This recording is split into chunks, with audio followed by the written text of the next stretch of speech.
What's the family tea that you found out once you got older? My mom and I are very close, and we share a lot. We always have. Although she keeps asking about my sex life, and that needs to stop. Beside the point. But back when I was in college, we were having a conversation about drugs in particular. And the topic of wacky tobacco came up, and she said kind of dismissively, oh, I never really liked it. It made me paranoid, and I didn't really do that all that much. It really wasn't my thing.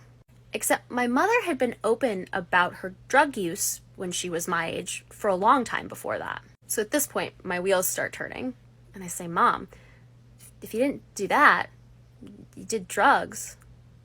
What did you do? And her reply was, and I quote, well, we had rich cousins in Canada and a lot of free time.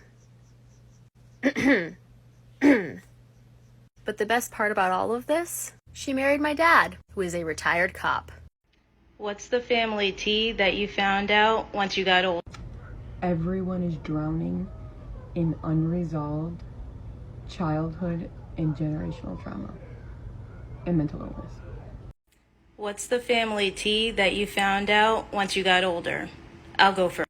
Ooh, yeah. Okay, this might not matter to a lot of people, but to me, it is everything. So, look at me. I've always been like, but I come from a very LDS family. No tattoos, no weird hair, no piercing, no caffeine. It's very strict. I mean, I've already got family disappointment written on me, and I will gladly own it. But when I was 14, I was excommunicated, and I was constantly compared to my cousins, who were the perfect little Mormon girls. They did everything right. They followed all the rules. How dare I? But one night, years ago, me and my little sister go out to the bar for ladies' night, right? And we're playing pool with this huge group of men. And they go, hey, you have the same last name as these other girls. Do you know them? I was like, yeah, those are our cousins. Oh, turns out my cousins were hoes. They did all the guys. They did all the drugs. So while I was just getting out, getting drunk and fighting people, being pretty lame as a kid, these guys were out running them up. And they got married in the Mormon temple, which is a big no-no. So they lied. What's the family tea that you found out once you got older? Okay, this could not be more perfectly timed because I just found out some juicy info. So I never knew my mom's dad because he died before I was born. So everything I've learned about him has come in the form of stories from my mom and her sisters.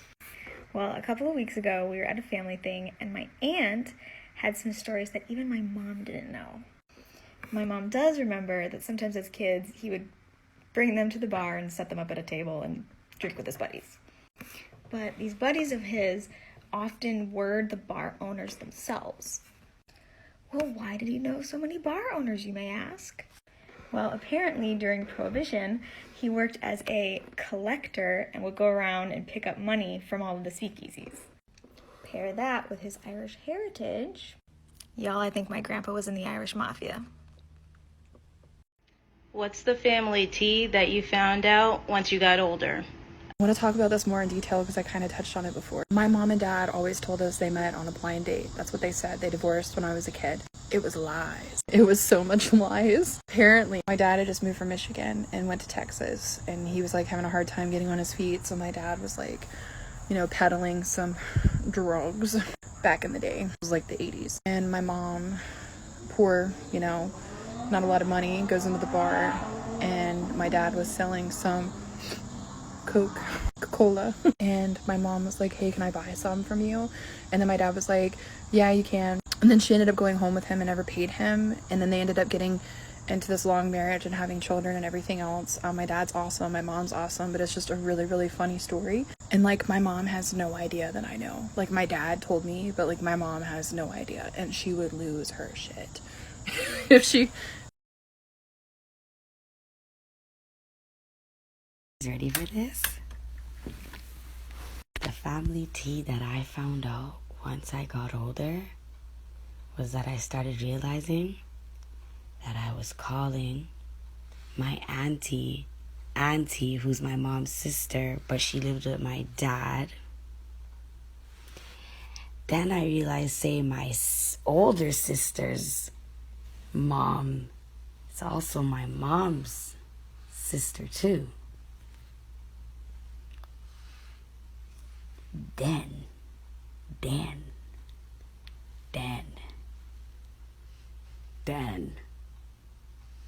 the younger sister married my dad and had a baby. Trifling, dog. You guys are nasty, dog. Don't mix me, eh? I just told you a little tea, but you didn't hear it from me.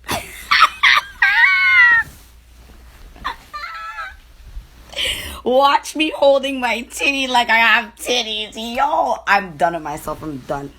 I'm done for the night, guys. I'm done with you guys. Don't talk to me no more. I'm done. What's the family tea that you found out once you got older? So first, I don't believe in the term half-sibling. I don't like to use it. If you are my sibling, you are my sibling. But for the story, I will have to use it. I grew up with my big brother in a single-parent home. I found out that I had siblings. I had two sisters via my father, who lived in a different state. I was really happy. I was so excited to be a big sister.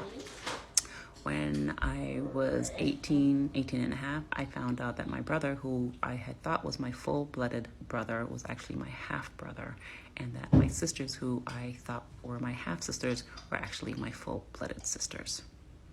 I'm the family T. I was adopted. More details. This is literally the 17th time I've tried to make this video. So I call myself an LDA kinship adoptee. LDA stands for late discovery adoptee. Kinship meaning I was adopted within my family.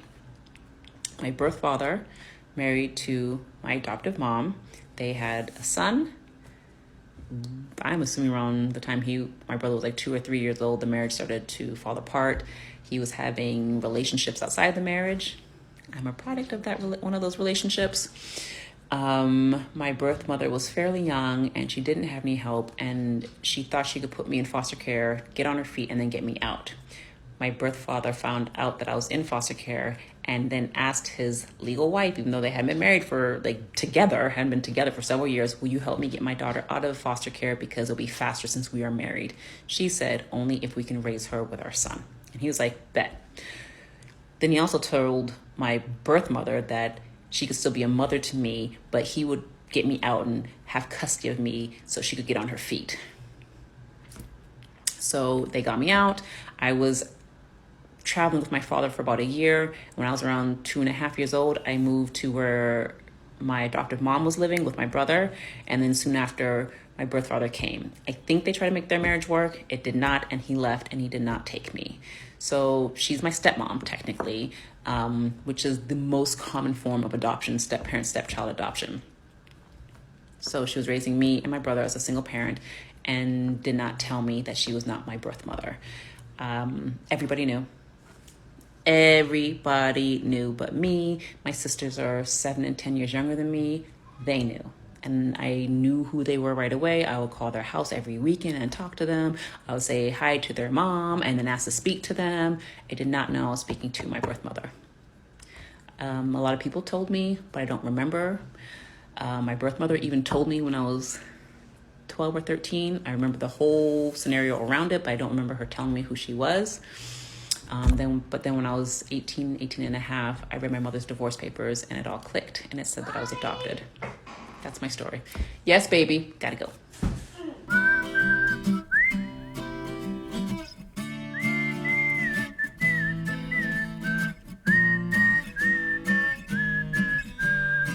I see the world below. I see my house from here. I wave at her and she smiles back at me. I see the clouds above and they talk to me. They tell me the rain got nothing on me. This gravity got nothing on me. I am so high above that nothing can ever bring me down.